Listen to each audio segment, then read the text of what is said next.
Peace and blessings to the 12 tribes of Israel. Today I'm going to deal with a Bible share called Samson's Mistakes.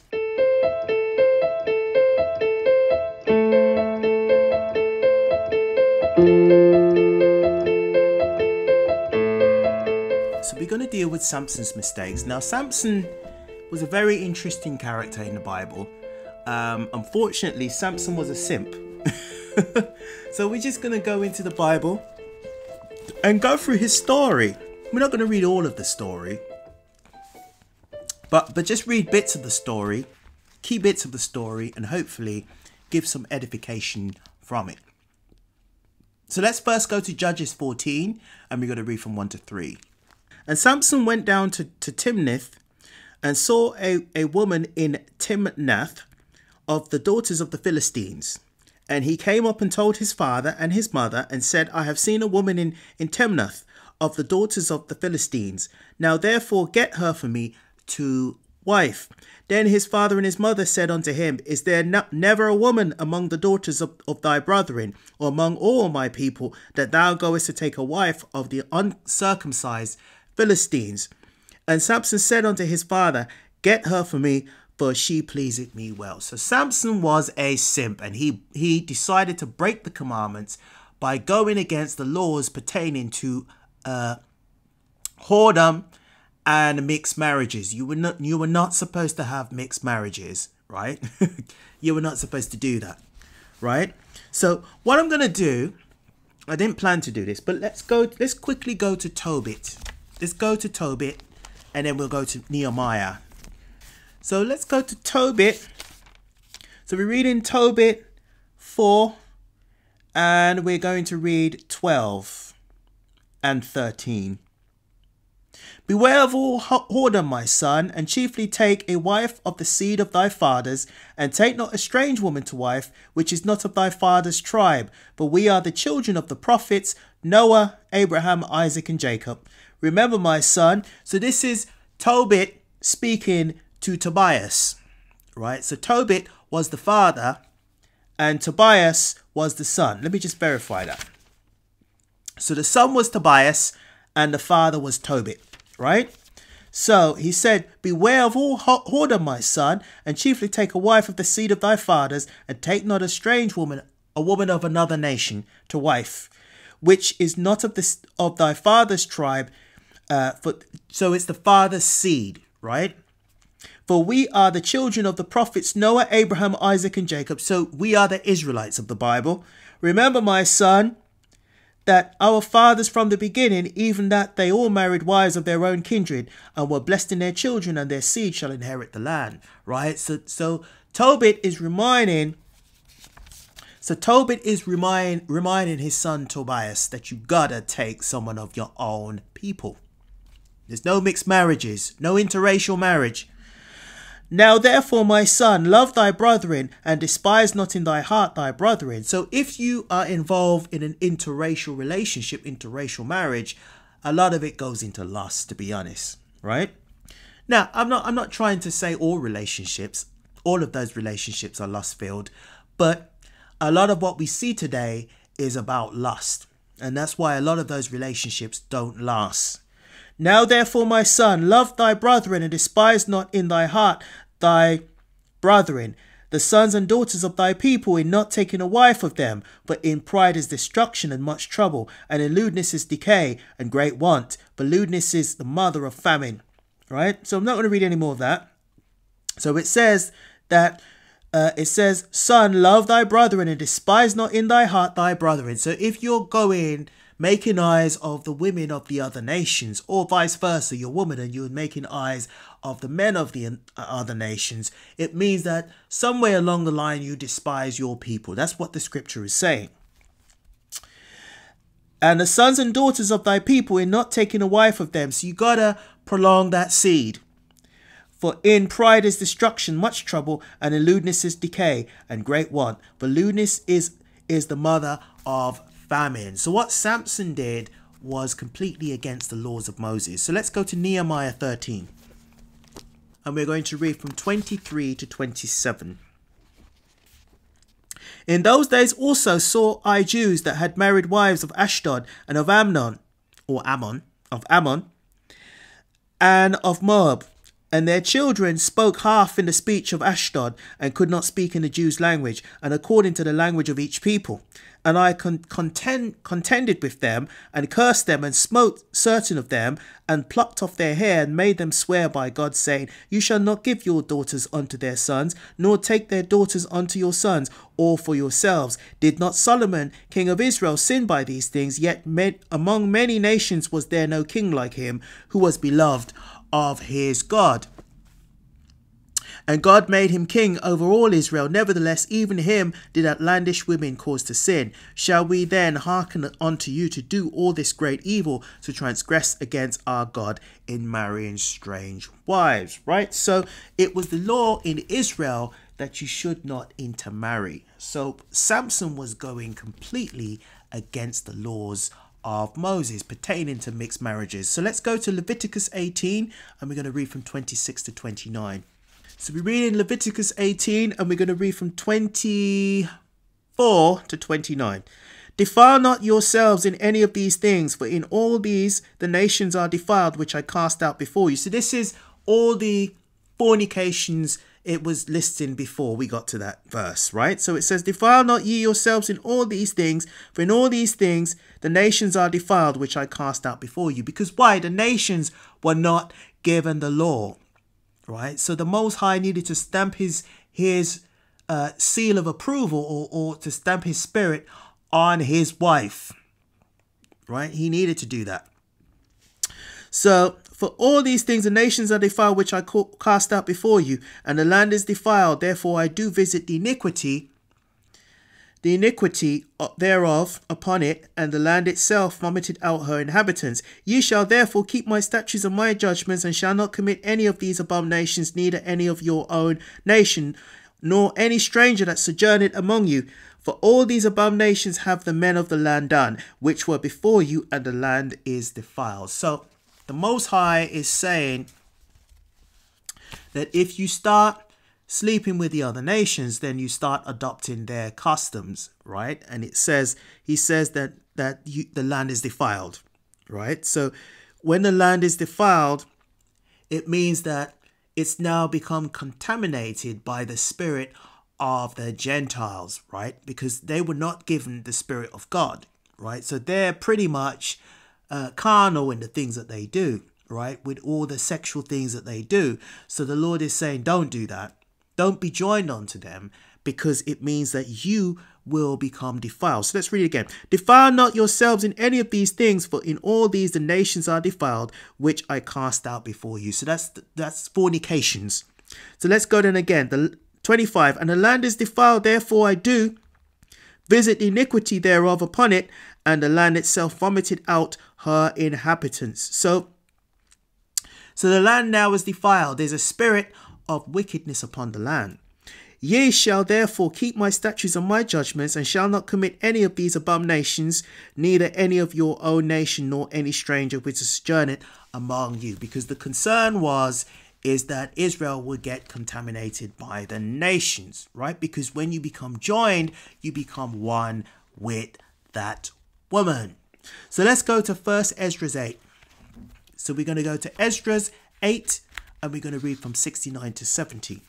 Okay, so let's go to 1 Esdras 8, and we're going to read from 69 to 70. The nation of Israel, the princes and the priests and the Levites, have not put away from them the strange people of the land, nor the pollutions of the Gentiles, to wit, of the Canaanites, Hittites, Perizzites, Jebusites, and the Moabites, Egyptians, and Edomites.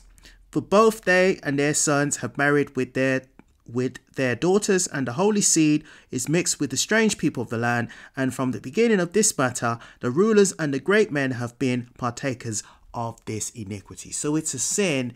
So it was a sin. It still is a sin, to be honest, to be involved in interracial relationships. So let's go back to Samson. So we're going to go back to Judges. Now, if you don't believe in the Bible and you don't care about the Bible, then just ignore this. You know, it shouldn't really mean anything to you, right? At the end of the day, the Bible is really for Israelites, right? It is a handbook for us, because Israelites are supposed to represent righteousness, you see. And the Bible tells you the type of righteousness that is acceptable to the Most High. But if you don't really care about righteousness, or you don't really care about the Bible, it's just an old book, an ancient book, then you don't have to bother, right? You don't have to bother, right? But this Bible is for righteous people, right? Righteous Israelites, right? Now, let's read Judges 14. So reading Judges 14, and we're going to read from 10 to 20. So his father went down unto the woman, and Samson made there a feast, for so used the young men to do. And it came to pass when they saw him that they brought 30 companions to be with him. And Samson said unto them, I will now put forth a riddle unto you, if you can certainly declare it to me within the seven days of the feast, and find it out, then I will give you 30 sheets and 30 change of garments.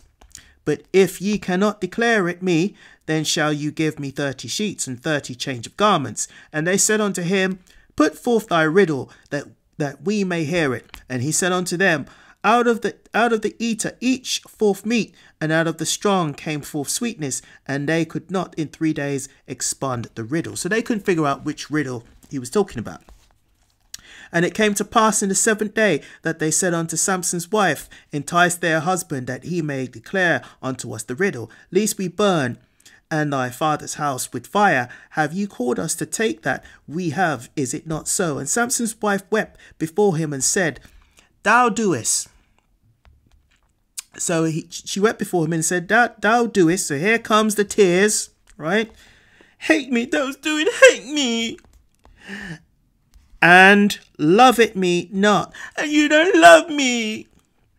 Thou hast put forth a riddle unto the children of my people, right? So she was of another nation. She was from the Philistines, and had cast and has not told it to me. And she said, You didn't tell me. And he said unto her, Behold, I have not told it my father nor my mother. I ain't told it even to my parents, my father or my mother. And I shall tell it to thee, and I shall tell it to you. And she wept before him the 7 days, why their feast lasted. And it came to pass on the 7th day that he told her, because she lay sore upon him, and she told the riddle to the children of her people. So she was doing the tears for 7 days. You don't love me. You just don't love me. Leave me alone. And then the 7th day, because Samson was such a simp, he told her, right, just to shut her up and to stop her being a nuisance, right? So he said, and she wept before him for 7 days,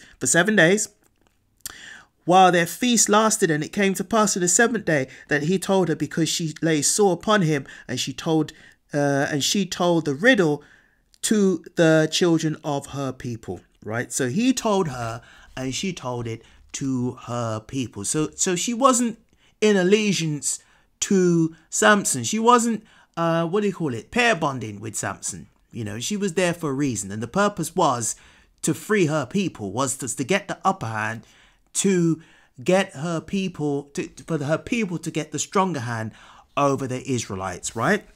So what we're going to do, we're going to go to Judges 16:1. Then went Samson to Gaza, and saw there a harlot, and went unto her, right? So he went to Gaza, and he saw a whore, and he went unto that whore, right? So Samson was a simp, but he also was a whoremonger too, right? So you're not supposed to, regardless if it's a woman of another nation or not, you're not supposed to make whores out of any woman, right?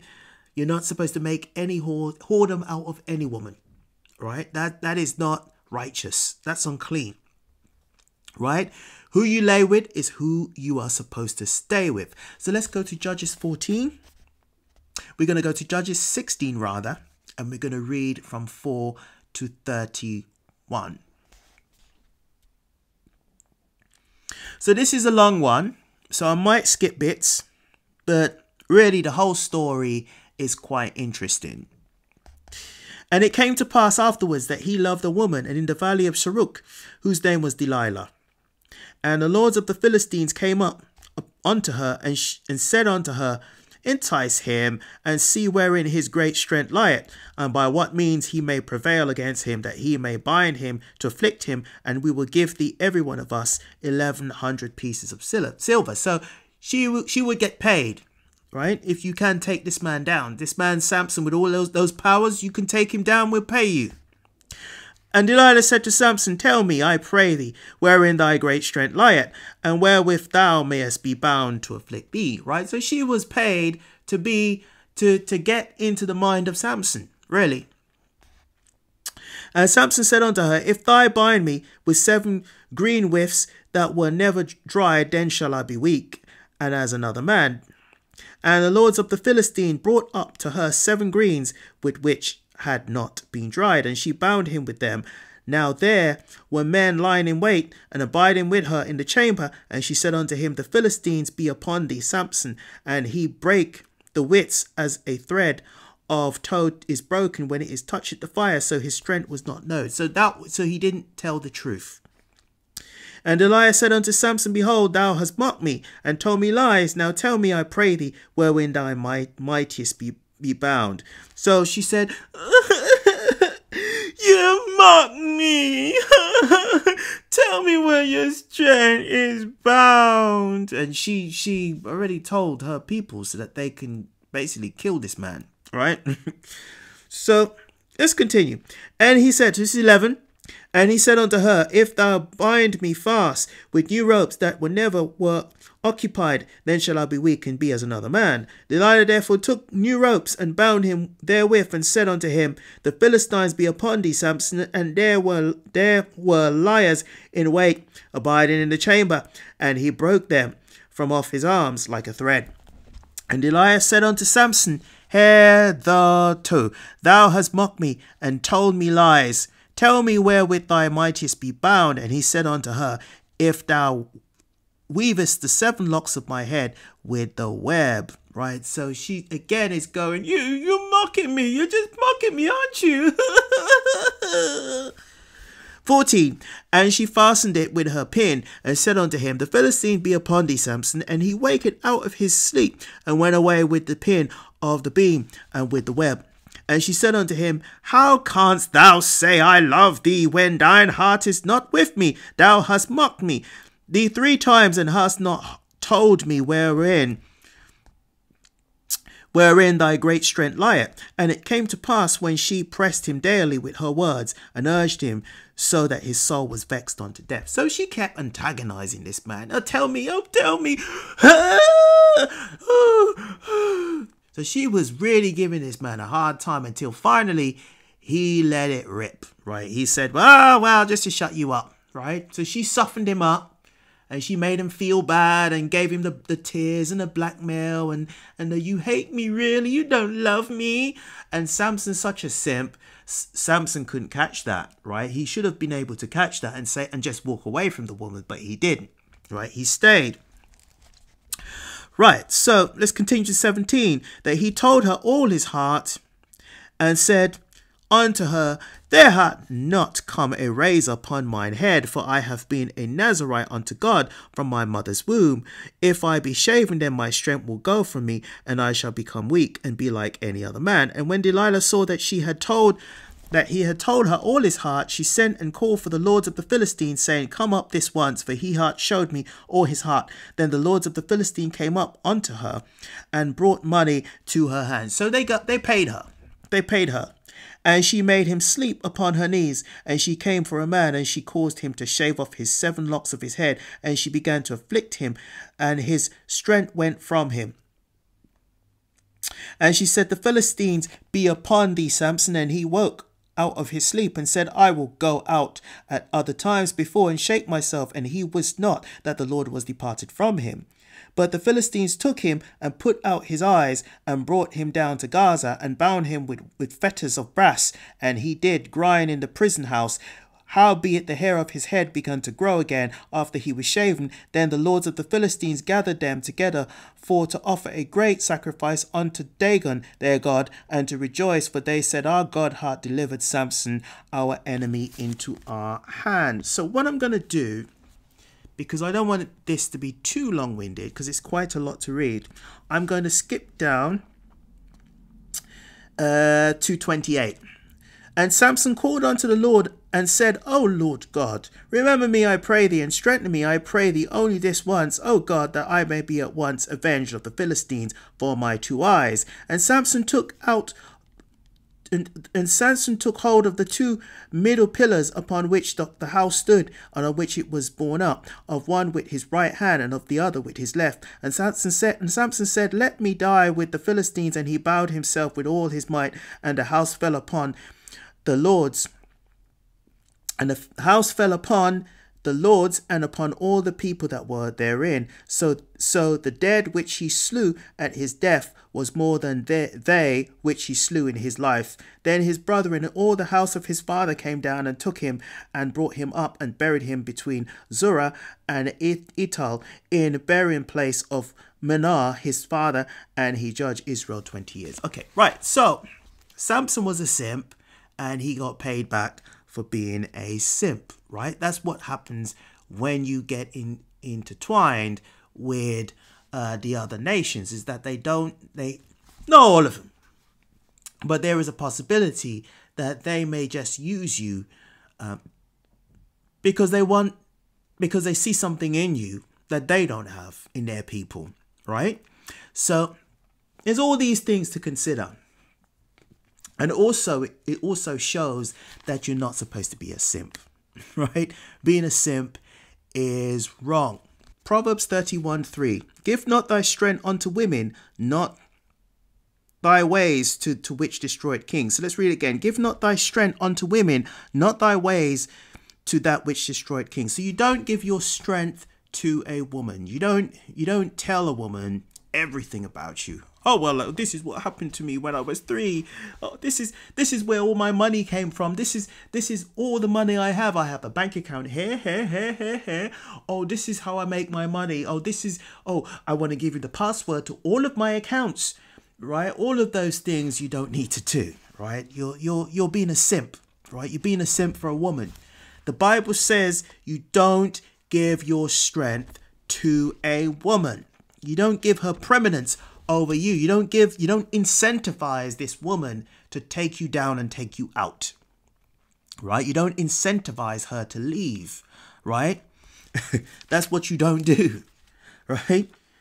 So you got to be very careful, right? Now in Proverbs 31:3 it says, do not give your strength to a woman in a way in which destroyed kings. So let's read about a king quite briefly where he got into some trouble with the Most High, right? So we're going to read, let me figure out where I'm going to go, because I don't really want to read a whole load.